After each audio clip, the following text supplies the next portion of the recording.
Have you ever wondered how a nation called Pakistan transitioned from a secular dream of Jinnah to a communal nightmare for the minorities? Let's find out. Let's go into history when British took over control from Mughals. In 1757, the British defeated the ruler of Bengal and French forces at the Battle of Plassey, gaining political control of much of India.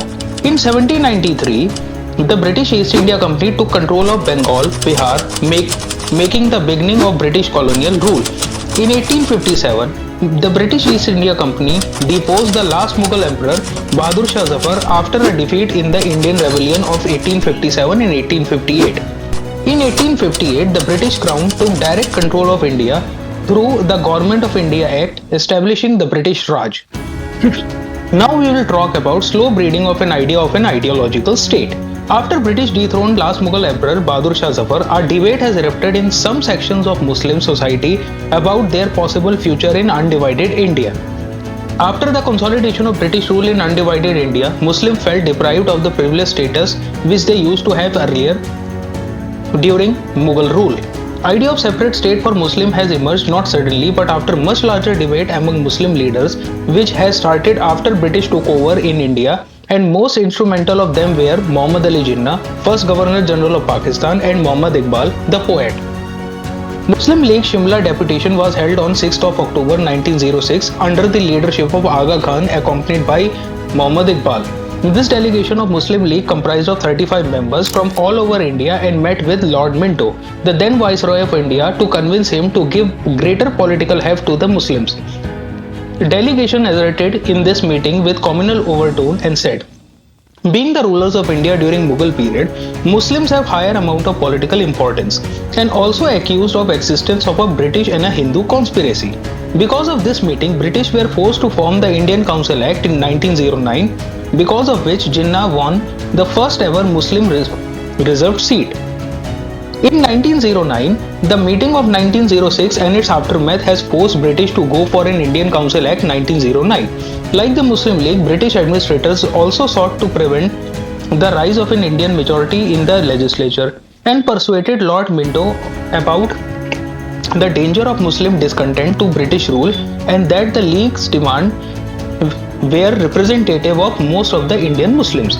They, on the other hand, said that the Muslim League is the representative of all the Muslims of India. This act gave separate electorates to the Muslims and is in the limited 1909 election. As a result of it, Muslim League won about 75% of Muslim reserved seats, which has opened new Pandora box for making of Pakistan. On December 1930, Muslim League held its All India Conference in Allahabad, now it is known as Prayagraj of Uttar Pradesh in India, who was jointly attended by none other than Muhammad Ali Jinnah and Muhammad Iqbal. Meeting was held under the presidency of Muhammad Iqbal. In this meeting, Iqbal for the first time gave a Pakistan pitch, or the idea of creation of a new state which would be the habitat of Muslims carved out of the undivided India. He also alleged a conspiracy happening with Muslims done by Hindus and British government, which was widely reported in many of the newspapers. In 1937, Iqbal wrote a letter making crystal clear his divisive agendas and talked about formation of a nation for Muslims carved out of undivided India itself on its western and eastern fronts. In elections of 1937, these elections played an instrumental role in completely annoying Jinnah with Indian National Congress, that is INC, and drifting away from the Congress, especially after results. In these elections, out of 1585 seats, including Muslims and other reserved seats, 707 seats were won by the Congress, and Muslim League could only be able to garner 109 seats, even out of reserved 482 seats, and rest of the seats were won by local Muslim-led parties and groups which were non-aligned to the Muslim League, like Unionist Party of Punjab, Sindh Unionist Party, Krishak Praja Party, etc. After the results of elections, especially the defeat of Muslim League suffered in the areas of 1937, in the areas of NWFP, where Jinnah in his letter to Iqbal intended to make Pakistan or separate nations for Muslims, Muslim League started a mass contact program with religious identity politics at its helm, especially with the help of the Barelvi factions of the Muslims. Now we will discuss about the effects of the World War II on the politics and the making of Pakistan. On 1st of September 1939, Poland faced an invasion by Germany and Britain also joined war along with France. Lord Lithgow announced the participation of Indians in the World War II, which was staunchly opposed by the Indian National Congress leaders, which led to mass resignation by the Congress leaders from ministries in protest, which left a vacuum ready to be exploited. Vacuum was filled by none other than Muslim League representatives. As a result of its Muslim League, on December 1939 celebrated Deliverance Day, which was wholeheartedly attended by Muslim clerics of Barelvi faction but not attended by Deobandi factions, which were not in favor of the idea of the partition. In our session of 1940, which was held on 26 March 1940, India was startled to attention as it had never been before. On that day, Muslim League at its Lahore session passed resolution. Para 3 of this resolution contemplates that areas in which the Muslim have the predominant population or are in majority shall be incorporated into independent states. It means that the Punjab, Northwest Frontier Province, that is NWFP, Balochistan and Sindh in northwest and Bengal in the east has to be carved out of undivided India. Now, the 1945 and 1946 election proved to be a final nail in the coffin. This election has given full legitimacy to fulfill desires to cut the arms of Sparrow of Gold, undivided India. In these elections, Indian National Congress won 923 out of 1585 seats, 90% of the Hindu seats, but the Muslim League nationwide campaign bear fruits and won 87% of Muslim seats with the help of around 4.5 million approximate Muslim votes. These includes crucial seats including Bombay, Madras, Orissa, and most seats of Bengal, Assam, Central District, except the seats in Northwest Frontier Province and WFP. One can call these elections as a referendum among Muslims who voted for Muslim League, whose election pitch had partition on religious line slogans for the creation of a separate state at the east and western frontiers of the undivided India. Now we will discuss about dilemma after 1946-47 elections and about the creation of the Indian Independence Act. British conceded to the demands of the Muslim League, especially after getting blackmailed by watching street riots done by Muslim League and sensing danger of civil war.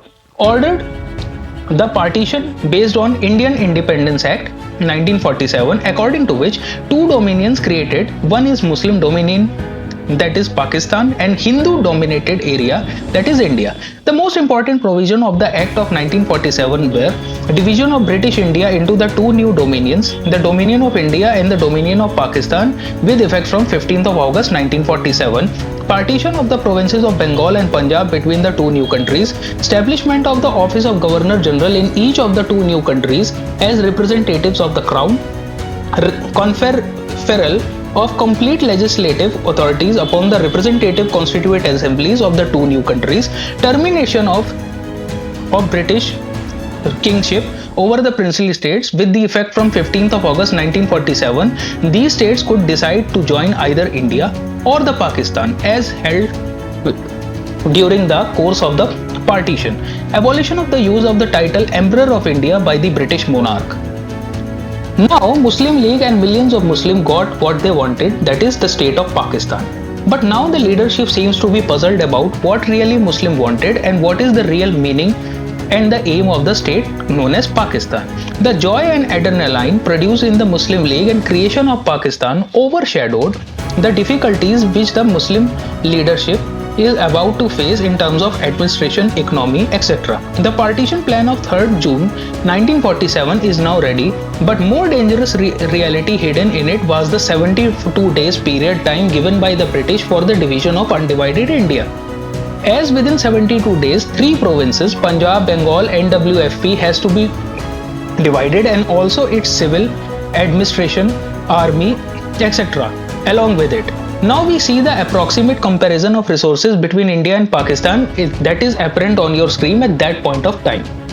The narrow time of 72 days has created havoc for Pakistan, as unlike India, Pakistan inherited neither capital nor government nor financial resources to establish and equip the administration, economic institution, military, An already dire problem had been exaggerated by the migration of the Muslims from India to Pakistan. Those were loosely known as Muhajirs.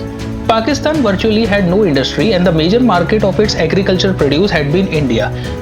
Pakistan, including East Pakistan, produces 75% of total jute but has no industry to process it, as all the industries were there in India after partition.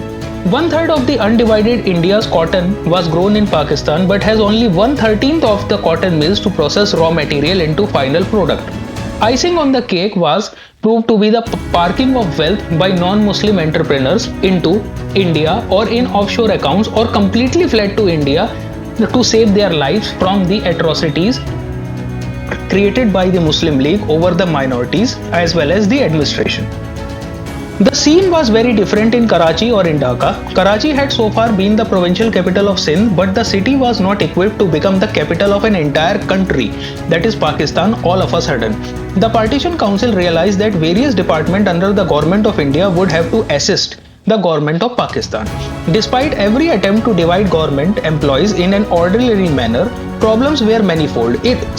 Let's say in Bengal, for instance, Hindus had a predominant presence in government jobs, and they mostly opted to serve the new West Bengal government, that is in India. The Reserve Bank of India served as banker to the government of Pakistan from 15th of August 1947 to 1st of July 1948, before being succeeded by the State Bank of Pakistan. The monetary assets of Pakistan was held by the RBI India, and given the hostilities between Indian National Congress and Muslim League, the transfer of asset was not so smooth. Pakistan blamed its own created financial mess due to their religious overtones on Hindu India. They have added the word intentionally Hindu India to it. On the resource front, Pakistan Treasury's condition was not so bright. As we discussed earlier, if the new Pakistan state would have ample resources, then Pakistan could have been able to overcome somehow the ripples created by sketching of line on world map abruptly by the British. There is no doubt that the share of revenue coming from the heads of revenue that would come to India would automatically be much larger than that would have come to Pakistan. To be approximate, while the revenue of the West and East Pakistan would be approximately 36 crores, but Hindustan's share was much larger and stood at the tune of 120 crores after all deduction and addition approximately. Now Pakistan has become a reality in the form of dominion, and Jinnah has become its first Governor General. Now Jinnah is facing a dichotomy situation, as he didn't want to fully detach from the communal lines, but also worried about rise of communal tension between minorities of Pakistan and the predominant Muslim majority. He addressed Pakistan Constituent Assembly on 11th of August 1947, in which the confusion about the future of the Pakistan was evident. He gave this speech with the mixed tone of secularism and homeland of the Muslims. Just listen to this speech and decide for yourself. आजाद हैं, आजाद रहें। आप लोग इस मुल्क पाकिस्तान में अपनी अपनी इबादतगाहों, मस्जिदों या मंदिरों में जाने के लिए। आपका मजहब क्या है, जात क्या है, कौम क्या है, इसका हुकूमत के मामलात से कोई ताल्लुक नहीं। But within 1 year of his secular religious speech, he left for heavenly abode, leaving behind his successors divided on the issue whether to keep religion away from the affairs of Pakistan or stay on the communal rhetoric and religious nationalism. Now the Pakistan which is ready has many pressure groups which are in all the ways of the life of the Pakistan. Pakistan had religious fractions like Jamaat-e-Islami, All India Sunni Conference AISC, administration of NWFP, Army, Bengali-speaking East Pakistan, minority groups, civilian rubber stamp government, heads of the state of Sindh, etc. Pakistan, unlike India, did not hold general election but went for indirect provincial election in provincial assemblies. In these elections, the elections were faced by the charges of administrative interference in Sindh. In the provinces of Punjab, Sindh and NWFP states, authority remained at the back and call of the Muslim leadership was followed by the administration with an overtone of cheating. The opposition was intimidated and its members were subjected to various atrocities including incarnation, incarceration and physical abuse. As a consequence, Muslim League managed to secure victory, but it set an inevitable trend for the forthcoming election, as we also witness today that the army in Pakistan manages the elections and the puppet prime minister is kept at the helm. The United Front coalition, led by the Krishak Praja Party led by A.K. Fazlul Haq, was popularly called the Sher-e Bengal, and the Awami League routed the Muslim League during the provincial general election held in East Pakistan. To patch up the domestic differences, New Pakistan leadership opted religious symbolism and used Muslim League time-tested formula of communalism, because of which they tasted success in 1946-1947 elections. Government officials started doing murmurs about making Arabic as an official language of Pakistan and changing the language base of Bengali from Sanskrit to Arabic and Persian. They used Muslim League and Indian National Congress rivalry and smartly converted it into an Indo-Pak rivalry and created a fear psychosis among Pakistani Muslims that India has not accepted partition and creation of Pakistan, and India can anytime undo the creation of Muslim land that is known as Pakistan. In pursuance of this rhetoric, within days of independence, there was an article published in Muslim League newspaper Dawn calling for guns rather than butter. This article meant to have a strong army even at the cost of the nation's basic needs like education, development, etc. Use religion in discourse, implementation of Urdu as a national language, which has large scale consequences on the education of the Pakistan, as overnight all the native languages in which the people were doing education like Gujarati, Kutchi, other language were eradicated and replaced by the Urdu, making the people overnight illiterate, and replacement of word India from Hindu was in the discourse was, according to the leadership, would solve many problems for them, like to calm down uprising of Bengali nationalism in East Pakistan, Sindh uprising, and also to garner foreign funds. As we know, Pakistan has linked religion with civil bureaucracy, army and other institutions to further the idea of custodian of religion and so-called existential threat from India, and to do so, the need of big army comes forth, but the scarcity of funds was a big issue. So to do so, search for foreign partners come allies were needed. Search ended with United States of America. Now there were two jobs of Pakistani leadership. One is to paint India as the enemy of Islam, and second is to display anti-communist sentiments to get funds and weapons to support army and crumbling state of affairs of Pakistan. We can say the first official step in declaring Pakistan as religious state was the objective resolution passed by Liaquat Ali Khan in Pakistan Constituent Assembly in 1949 March. Finance Minister, Governor General of Pakistan Ghulam Muhammad has emphasized about doing collective bargaining and security from USA. Pakistan signed a joint defense treaty of CENTO in regards to this. From Pakistan point of view, this deal has covered 2 out of 3 objectives like arms for military, dollars for economic development of the country, but Liaquat Ali Khan's wish for US protection against India remained unfulfilled. But Liaquat Ali Khan realized that going extremely right towards religious ideas in the governance of the state could be detrimental for us. Pakistan ties, as in a policy statement, US shown danger from Pakistani religious and reactionary groups to itself. In eagerness of getting full US partnership, Pakistan exaggerated their eagerness to fight communism and also no use of US made weapons towards India. Ayub Khan went one step further and said, Pakistan army is yours. Army.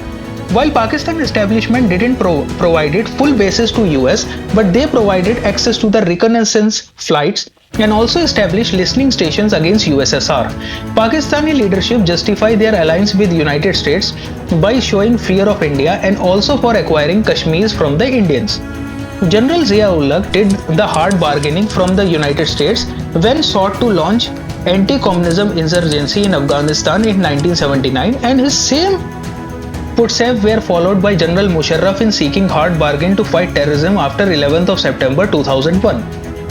Pakistani public schools have left no stones unturned in radicalizing its youth. Like in Pakistani public school textbooks related to non-Islamic faiths and non-Muslim continue to teach bias, distract and inferiority. Moreover, the textbooks portray non-Muslim citizens of Pakistan as sympathetic towards its perceived enemies, Pakistani Christians as Westerners or equal to British colonial oppressors, and Pakistani Hindus as Indians, the arch enemies of Pakistan. In the very prestigious report of uscirf, in its detailed analysis found, on page 23 of the 10th grade Urdu textbook, it is written, because of the Muslim religion, culture and social system are different from non-Muslims, it is impossible to cooperate with Hindus. Quote from the same province 7th grade Urdu textbook, Mixed Facts and Conspiracies, portraying Hindus and Christians as partners to destroy Muslims. There, and it is quoted, there were two enemies of Muslims, the Englishmen and Hindus. Both of these were against the formation of Pakistan. On one hand, the Englishmen renounced the division plan of Hindustan, while on the other hand, Hindus were planning to occupy the entire Hindustan and enslave Muslims. And as a conclusion, uscirf report has shown the following conclusion in this report, which is on your screen. The anti-ahmadiyya riot is another bloody chapter in the religious transition of the Islamic State of Pakistan. The Ahmadiyya asserts that they are Muslims and the following the teachings of 19th century Masiha Mirza Ghulam Ahmad, whom Ahmadiyyas consider as their prophet, and Ahmadiyyas do not recognize the obligation of jihad. Because of the difference between the Ahmadiyyas' beliefs and that of the beliefs of Sunnis and Shias, many Muslims consider Ahmadiyyas as non-Muslims. After 1951 election, the Muslim League chief minister used his links with the religious groups to foment anti-Ahmadiyya street protests and riots and to declare Ahmadiyyas as non-Muslims for all legal purposes. As a result of these anti-Ahmadiyya street riots, the then foreign minister of Pakistan, Zafarullah Khan, a Ahmadiyya himself, has to resign. After anti-Ahmadiyya riots, a commission was formed known as Munir Commission report, in which the clerics and some of the government officials said secularism is the creation of the devil. In 1974, Pakistan government introduces a constitutional amendment declaring Ahmadiyyas, whom it referred to using the derogatory term Qadianis, as non-Muslims. In 1984, it adopted a legal ordinance making it a criminal offence for Ahmadiyyas to refer to themselves as Muslims, which is enlisted in Pakistan Penal Code. Now we will discuss about the rise of Jamaat-e-Islami. The anti-Ahmadiyya riots brought into limelight Maulana Maududi and his Jamaat-e-Islami, founded in 1940. Jamaat-e-Islami was a Islamist party similar to Muslim Brotherhood, which had an aim of Islamic revivalism in the middle class and working population. The Jamaat-e-Islami adopted cadre-based structure similar to communist parties and made alliance with other Islamic parties and also recruited volunteers from various countries as well as Pakistan itself. Jamaat-e-Islami made inroads in the trade unions, students and professional organizations of Pakistan. Maulana Maududi sought power for the pious ones and instilled his 3-point ideological agendas, which clearly reflects his religious ideology.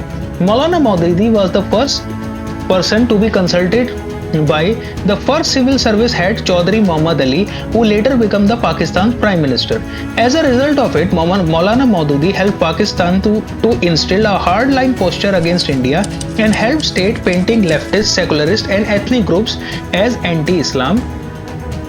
This led to the thrashing of Pakistan's constitution in 1956, included objective resolution in its preamble, and changed the name of Pakistan as Islamic Republic of Pakistan by the hands of Muhammad Ali. Now the Balochistan, another area which is going on through the difficult times. Balochistan is an immense geostrategic importance and is rich in natural resources. Balochistan is of immense geostrategic importance and is rich in natural resources. It's country's largest province in size but least populated and has been gripped by an insurgency since Pakistan's birth. Local tribes were strongly opposed to the British decision to merge the province with Pakistan in 1947. Baloch nationalists have been fighting for political and economic autonomy, including independence, since then. According to Pakistan study published in 2017, around 90% of the settlements in the provinces don't have access to clean drinking water, and the people earn far lesser than the national average. Security forces are accused of killing and dumping bodies of suspected militants without a fair trial. Over the years, dead bodies of missing Baloch activists and the people have surfaced in different parts of the province. The Pakistan army has never hesitated in killing its own people in these operations, often viewed as a battle between the Pakistani Punjabis and the rest of the country's populace. Balochistan has witnessed a surge in violence where Baloch separatist groups have specially targeted outsiders, especially from Pakistan Punjab province and China. In most recent incidents, 7 laborers from Punjab province were gunned down while asleep in their rooms. Notably, there has been a rise of 96% in violent incidents in the Balochistan region in the year 2024. The Hindu minority in the present-day Pakistan remains vulnerable to exploitation and abuse. Legal amendments introduced by General Zia-ul-Haq have further marginalized them, and the rise of religious extremism in South Asia has led to the increased violence and attacks on Hindu minorities. Destruction of Hindu temples, looting, physical attacks, and the victimization of Hindu families. Compensation for the damages has not been provided yet. Hindu women have especially been victims of abduction, torture, and forced marriages to older Muslim men upon conversion to Islam. There are documented cases of religious persecution against Hindus in Pakistan.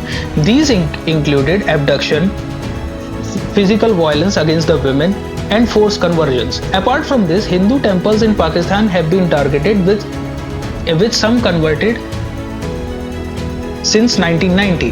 The incidents of a mob vandalizing a Hindu temple in the village of Bhong district in Punjab of the Pakistan province highlighted the institutionalized anti-Hindu bigotry in Pakistan. A paradox exists despite widespread condemnation. Some political leaders have expressed wild anti-Hindu sentiments or supported the punishment for blasphemers. The high-profile cases of Danish Kaneria, a former Pakistani cricketer, is well known. Kaneria, who is a Hindu, made serious allegations against his former teammate and senior Shahid Afridi, claiming that Afridi tried to coerce him to convert to Islam.